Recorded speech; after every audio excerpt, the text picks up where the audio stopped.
ಇನ್ನು ದರ್ಶನ್ ಮತ್ತು ಗ್ಯಾಂಗ್ ನಿಂದ ರೇಣುಕಾಸ್ವಾಮಿ ಕೊಲೆ ಪ್ರಕರಣಕ್ಕೆ ಸಂಬಂಧಪಟ್ಟಂತೆ ಇವತ್ತೇನೇನ್ ಡೆವಲಪ್ಮೆಂಟ್ ಆಯಿತು ಕೋರ್ಟ್ನಲ್ಲಿ ಅನ್ನುವಂಥದ್ದನ್ನ ನೋಡೋಣ. ನೋಡಿ, ಇವತ್ತು ಕೋರ್ಟ್ಗೆ ದರ್ಶನ್ ಖುದ್ದು ಹಾಜರಿ ಇಲ್ಲ. ಇವತ್ತು ಖುದ್ದಾಗಿ ಏನು ಹಾಜರಾಗಬೇಕಾಗಿರ್ಲಿಲ್ಲ. ಸೊ ಪ್ರಕರಣದಿಂದ ಕೈ ಬಿಡಿ ಅಂತ ಹೇಳಿ ಕೆಲವು ಆರೋಪಿಗಳು ಅರ್ಜಿಯನ್ನ ಸಲ್ಲಿಸಿದ್ದಾರೆ.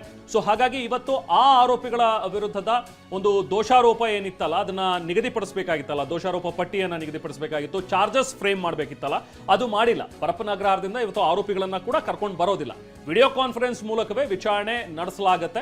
ಸೊ ಮೊದಲಿಗೆ ಈ ಪ್ರಕರಣದಿಂದ ಕೈ ಬಿಡುವಂತೆ ಏನು ಕೋರಿದಾರಲ್ಲ ಕೆಲವೊಂದಷ್ಟು ಜನ ಆರೋಪಿಗಳು, ಆ ಅರ್ಜಿ ಬಗ್ಗೆ ತೀರ್ಮಾನ ಆಗುತ್ತೆ. ಸೊ ಅದಾದ ನಂತರವೇ ದೋಷಾರೋಪಣೆಗೆ ದಿನಾಂಕವನ್ನ ನಿಗದಿಪಡಿಸಲಾಗುತ್ತೆ ಅಂತ. ಇನ್ಫ್ಯಾಕ್ಟ್ ಇವತ್ತಿಂದ ಬಹುಶಃ ಚಾರ್ಜಸ್ ಫ್ರೇಮ್ ಆಗುವಂತಹ ಪ್ರಕ್ರಿಯೆ ಸ್ಟಾರ್ಟ್ ಆಗುತ್ತೆ ಅಂತ ಹೇಳಿ ಅನ್ಕೊಂಡಿದ್ರು. ಆದ್ರೆ ಈಗ ಕೆಲವೊಂದಷ್ಟು ಜನ ಕೇಳಿದ್ದಾರೆ, ನಮಗೆ ಈ ಪ್ರಕರಣದಲ್ಲಿ ನಮ್ಮ ಪಾತ್ರವೇ ಇಲ್ಲ, ಸುಖಾಸುಮ್ಮನೆ ನಮ್ಮನ್ನ ಹೆಸರಿಸಿದರೆ, ಆರೋಪಿಗಳನ್ನಾಗಿ ಮಾಡಿದರೆ, ನಮ್ಮ ಹೆಸರುಗಳನ್ನ ಕೈ ಬಿಡಿ, ಇದರಿಂದ ಅಕ್ವಿಟ್ ಮಾಡಿ ನಮ್ಮನ್ನ ಅನ್ನುವಂಥದ್ರ ಬಗ್ಗೆನೂ ಕೂಡ ಅರ್ಜಿ ಹಾಕಿದ್ದಾರೆ.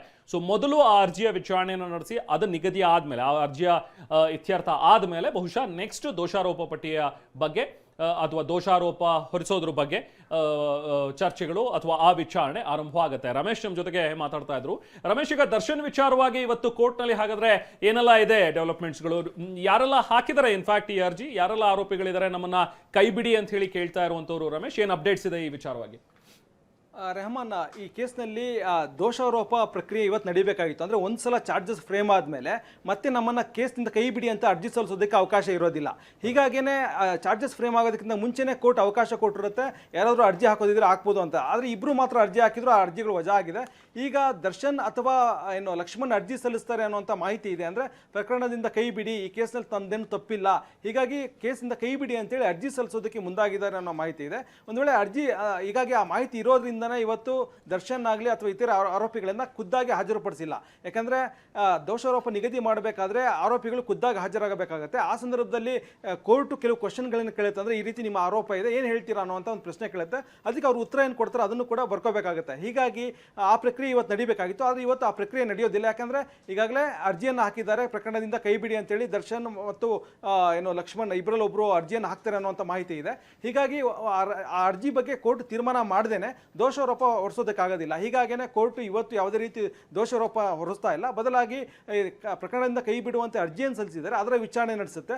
ಅದರ ಬಗ್ಗೆ ತೀರ್ಮಾನ ಕೈಗೊಂಡ ಬಳಿಕ ಅಷ್ಟೇನೆ ದಿನಾಂಕ ನಿಗದಿ ಮಾಡಿ ದೋಷಾರೋಪ ಒಂದು ನಿಗದಿ ಮಾಡೋದಕ್ಕೆ, ದೋಷಾರೋಪ ಹೊರಿಸೋದಕ್ಕೆ ರಮೇಶ್, ದರ್ಶನ್ನೇ ಬಹುಶಃ ಅರ್ಜಿ ಸಲ್ಲಿಸುವಂತ ಒಂದು ಸಾಧ್ಯತೆಗಳಿದೆ ಅನ್ನುವಂಥದ್ದು ಇದೆಯಾ ರಮೇಶ್? ಯಾಕಂದ್ರೆ A2 ಆಗಿರೋರೆ ದರ್ಶನ್ ಈ ವಿಚಾರದಲ್ಲಿ ಪ್ರಮುಖ ಆರೋಪಿ ಅನ್ನುವಂಥದ್ದೇ ಇರೋದ್ರಿಂದಾಗಿ ಅವ್ರು ಇದರಿಂದ ಅಕ್ವಿಟ್ ಮಾಡಿ ಅನ್ನುವಂಥದ್ರ ಬಗ್ಗೆ ಅರ್ಜಿ ಸಲ್ಲಿಸುವಂತಹ ಸಾಧ್ಯತೆಗಳು ಈ ತರದೇನಾದ್ರೂ ನಡೀತಾ ಇದೆಯಂತ ಅವರ ಒಂದು ವಕೀಲರಲ್ಲಿ? ರಮೇಶ್, ನಮಗೆ ಸಿಕ್ಕಿರುವಂತಹ ಇನ್ಸೈಟ್ಸ್ ಪ್ರಕಾರ ಏನಾದ್ರು?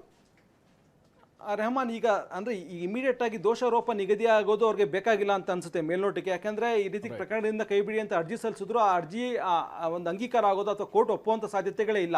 ಆದರೂ ಕೂಡ ಇವರು ಅರ್ಜಿ ಸಲ್ಲಿಸ್ತಿದ್ದಾರೆ. ಯಾಕಂದ್ರೆ ಈಗ ಇಮಿಡಿಯೇಟ್ ಆಗಿ ದೋಷಾರೋಪಣೆ ಆಗೋದು ಬೇಕಿಲ್ಲ ಅನ್ಸುತ್ತೆ. ಹೀಗಾಗಿ ದರ್ಶನ್ ಅಥವಾ ಲಕ್ಷ್ಮಣ್ ಇಬ್ಬರಲ್ಲಿ ಒಬ್ಬರು ಅರ್ಜಿಯನ್ನು ಸಲ್ಲಿಸ್ತಾರೆ ಅಂತೇಳಿ ಮಾಹಿತಿ ಸಿಕ್ಕಿದೆ. ದರ್ಶನ್ ಪರ ವಕೀಲರಿಂದಲೇ ಈ ಒಂದು ಅರ್ಜಿ ಸಲ್ಲಿಕೆ ಆಗುವಂಥ ಸಾಧ್ಯತೆ ಇದೆ. ಹೀಗಾಗಿ ಅರ್ಜಿ ಸಲ್ಲಿಕೆ ಆದರೆ ಸಹಜವಾಗೇನೆ ಅಂದರೆ ಅದ್ರ ಮೇಲೆ ವಿಚಾರಣೆ ಆಗಬೇಕಾಗತ್ತೆ, ಅದಕ್ಕೆ ದಿನಗಳ ಗಟ್ಟಲೆ ಹಿಡಿಯುತ್ತೆ. ಹೀಗಾಗಿ ಇನ್ನೊಂದು ವಾರ ಅಥವಾ 15 ದಿವಸ ಈ ಕೇಸ್ನಲ್ಲಿ ಚಾರ್ಜಸ್ ಫ್ರೇಮ್ ಆಗೋದಿಲ್ಲ. ಬದಲಾಗಿ ಅಲ್ಲಿವರೆಗೂ ಕೂಡ ಪ್ರಕರಣದಿಂದ ಕೈ ಬಿಡಬೇಕಾ ಬೇಡ ಅನ್ನೋದ್ರ ಬಗ್ಗೆ ವಾದ ಮಂಡನೆ ಆಗುತ್ತೆ. ಆಮೇಲೆ ಕೋರ್ಟ್ ಅದ್ರ ಬಗ್ಗೆ ತೀರ್ಮಾನ ಮಾಡುತ್ತೆ. ಅದಾದ್ಮೇಲೆ ದೋಷಾರೋಪ ನಿಗದಿ ಮಾಡಬೇಕಾ ಬೇಡ ಅನ್ನೋದ್ರ ಬಗ್ಗೆ ಕೋರ್ಟ್ ತೀರ್ಮಾನ ಮಾಡಬೇಕಾಗುತ್ತೆ. ಹೀಗಾಗಿ ಇವತ್ತು ದೋಷಾರೋಪ ನಡೆಯೋದಿಲ್ಲ. ಬದಲಾಗಿ ದರ್ಶನ್ ಅಥವಾ ಅಂದ್ರೆ ಯಾವುದೇ ಅಕ್ಯೂಸ್ಡ್ ಕೂಡ ಅರ್ಜಿಯನ್ನು ಸಲ್ಲಿಸಬಹುದು. ಮತ್ತೆ ಯಾವುದೇ ಅಂದ್ರೆ ದೋಷಾರೋಪ ನಿಗದಿ ಆಗೋದಕ್ಕಿಂತ ಮುಂಚಿನ ಅರ್ಜಿ ಸಲ್ಲಿಸಬೇಕು. ಆರೋಪಿ, ಯಾವುದೇ ಆರೋಪಿ A1 ಇಂದ ಹಿಡಿದು A17 ವರೆಗೂ ಯಾವುದೇ ಆರೋಪಿ ಅರ್ಜಿ ಸಲ್ಲಿಸೋದಕ್ಕೆ ಕಾನೂನಲ್ಲಿ ಅವಕಾಶ ಇದೆ. ಹೀಗಾಗಿನೇ ದರ್ಶನ್ ಅಥವಾ ಲಕ್ಷ್ಮಣ್ ಅರ್ಜಿ ಸಲ್ಲಿಸುವಂತ ಸಾಧ್ಯತೆ ಹೆಚ್ಚಾಗಿದೆ. Thank you Ramesh, thank you.